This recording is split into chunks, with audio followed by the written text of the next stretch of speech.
meufs, les gueux ont fait la fête. 14 juillet, pas d'aminote, il fasse attention à sa tête. Alors tapis rouge et fanfare, la petite médaille de pacotille, son chocolat en médaillon, sans vaseline, sans dispensation, qui se la kiffe et bien profond. Sur Bassa, particulièrement, au CHS, comment s'est passé le confinement? Alors le confinement, ça a été énormément de réorganisation. Il faut savoir qu'au CHS de la Savoie, nous avons des patients atteints de troubles psychiques qui, lors du confinement, n'ont pas pu bénéficier de sorties comme ils ont pu avoir auparavant. Toutes les peurs que peuvent engendrer aussi la maladie. Cette peur, elle s'est aussi développée chez les collègues, puisque nous avons des patients qui ont des difficultés tout de même à adopter les gestes barrières. Il a parfois été difficile de gérer la gestion des stocks, notamment de masques qui étaient distribués au compte-gouttes. Il est à savoir aussi qu'au CHS de la Savoie, nous avons une unité dédiée aux patients atteints du Covid. Bien que notre région ait été quand même pas mal épargnée, nous avons au total eu 3 patients dans cette unité, mais qui ont demandé une prise en charge spécifique avec toute une équipe dédiée. Donc ça a demandé une réorganisation, car nous n'avons pas assez de personnel pour gérer à la fois une nouvelle unité Covid et toute la gestion hygiène qu'il a fallu développer.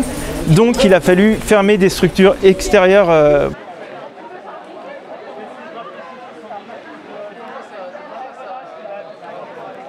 Cela fait déjà quelques semaines que sont engagés les mardis de la colère. Donc qui sont des mobilisations tous les mardis dans la plupart des hôpitaux de France. Et au CHS de la Savoie, on a choisi de privilégier en particulier ce jour, donc le 9 juin, pour préparer la manifestation nationale du 16 juin. Voilà. D'accord.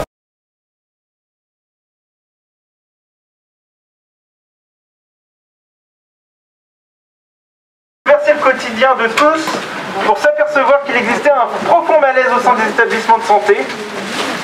Le gouvernement organise ainsi en urgence le Ségur de la santé, qui n'est qu'un leurre supplémentaire dont la finalité pourrait aboutir à davantage de privatisation de la santé publique.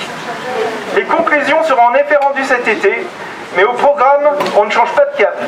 On accélère le rythme des réformes du plan Macron Ma Santé 2022, avec notamment une remise en cause des 35 heures. Pourtant, depuis plusieurs années, les organisations syndicales dénoncent l'absence de véritables négociations, le manque réel de concertation et de dialogue concernant les politiques d'action sociale. Il est hors de question qu'on nous hypnotise et qu'on nous cajole avec des mesurettes, des promesses sans lendemain. Pour ça, on doit rester déterminé afin d'obtenir des réponses concrètes, et nous exigeons des gages et des preuves de bonne volonté. Les médailles, on n'en veut pas. Les défilés, on n'en veut pas. Les primes aléatoires, on n'en veut pas. Un masque, on veut bien. On l'attend en fait.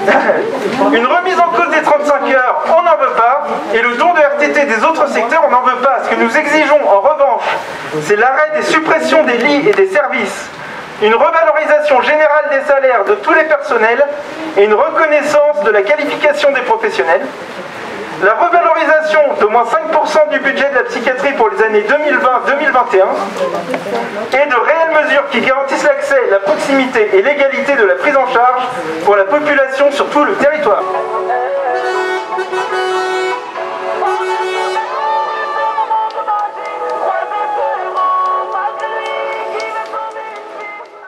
Alors, on se sent pour le moment très peu écouté toujours par l'administration. Cependant, on peut voir qu'il y a un réel engouement populationnel, avec notamment les applaudissements, mais pas que, beaucoup de messages de soutien, même de dons. Maintenant, au niveau du gouvernement, on voit que les réponses qu'on veut nous apporter ne sont pas celles que nous demandons depuis déjà des années. Nous demandons plus de moyens financiers, plus de moyens en personnel, pouvoir accueillir les patients dans des conditions humaines. Or, ce qu'on nous a proposé jusqu'ici, ce sont des médailles, de défiler dans la rue comme si nous cherchions la gloire quelque part, alors que c'est pas du tout, c'est pas le cas.